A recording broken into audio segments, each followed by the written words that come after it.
ஓர் ஏரி, அதில் நிறைய மீன்களும் பாம்புகளும் வாழ்ந்து வந்தன. இரு இனங்களும் இதமாய் பழகி வந்தன. இதற்கிடையிலே பருவமழை பொய்த்து போனது. நீர்வரத்து நீர்த்து போனது, நின்றே போனது. மெல்ல மெல்ல ஏரியின் வளமும் சுருங்கி போனது. அதனால் இருமுனை நட்பு பாராட்டுதலும் சுருங்கியே போனது, வதங்கியே போனது, வாடியே போனது. கூடி வாழ்ந்த மீன்களும் பாம்புகளும் ஏரியை இப்போது இரண்டாக கூறு போட்டுக் கொண்டன. வலப்பக்க ஏரி மீன்களுக்கு, இடப்பக்க ஏரி பாம்புகளுக்கு. மீறினால் கடிதான், கொத்தல் தான், குதறல் தான், ஜாக்கிரதை. அவர்களோடு வாழ்ந்த விலாங்கு மீன் ஒன்று மிகவும் தந்திரமாக இரண்டு பக்கமும் உலா போனது. இடது பக்கம் போகும்போது தனது நீண்ட உடலையும் கூர்மையான தலையையும் காட்டி தன்னை ஒரு பாம்பு போல காட்டிக் கொண்டது. அந்த பக்க வளங்களை அணுவாக அனுபவித்தது. வலப்பக்கம் போகும்போது தனது நீண்ட உடலை சுருக்கி துடுப்பையும் வாளையும் காட்டி தன்னை ஒரு மீன் போல காட்டிக் கொண்டது. அந்த பக்க வளங்களையும் அணுவாக அனுபவித்தது.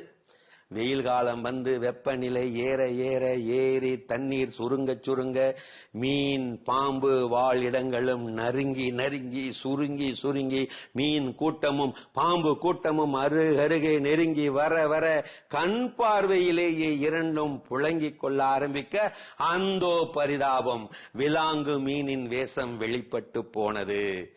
பாம்பு வேஷம் போட்டு அந்த பக்கம் போனால் பாம்புகள் கொத்தி கொத்தி விரட்டி கொக்கரித்தன. மீன் வேஷம் போட்டு இந்த பக்கம் வந்தால் மீன்கள் பாய்ந்து பாய்ந்து கடித்து குதறி எடுத்தன. பாவம், வேஷம் கட்டிய விலாங்கு மீன் விரைவில் கடிபட்டு கொத்துப்பட்டு குதறல் பட்டு செத்தே போனது. சாகும்போது அது சொன்னது, உண்மையை மறைத்ததால் உறைந்து போகிறேனே, இப்படி விரைத்து கிடக்கின்றேனே. நடிக்க தெரியும் போது அவ்வளவு அழகாக தெரியும் உலக மேடைதான் நடித்து மாட்டிக்கொள்ளும் போது அவ்வளவு ஆபத்தானதாக மாறிவிடுகிறது. யாருக்கும் உன்னை பிடிக்கவில்லை என்றால் நீ இன்னும் நடிக்க கற்றுக்கொள்ளவில்லை என்றுதானே அர்த்தம். நமக்கு பிடிச்சவங்க கிட்ட உண்மையா இருக்கணுங்கிறதுல வெற்றி பெறுகிறோம். அதே உண்மையை அவர்களிடமும் எதிர்பார்க்கும் போதுதான் தோற்று நிற்கிறோம். கொஞ்சம் கூட கோபப்படாமல் சிரித்து மட்டுமே நம் கூட ஒருவர் பழகுகிறார் என்றால் அவர் அன்பிலே சிறந்தவர் என்பதை விட நடிப்பிலே சிறந்தவர் என்பதே உண்மை.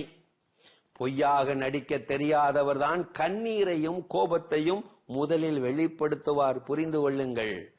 மறந்து விடாதே மாதா டிவி நட்பே, நடித்தே வாழ்ந்து விடலாம் என்று நீ வாழ்ந்து கொண்டிருந்தால் ஒரு நாள் நீ துடித்தே வீழ்ந்து போக வேண்டியிருக்கும். அருமையான கதைகள் 1000 பகுதி பார்த்துட்டோம்.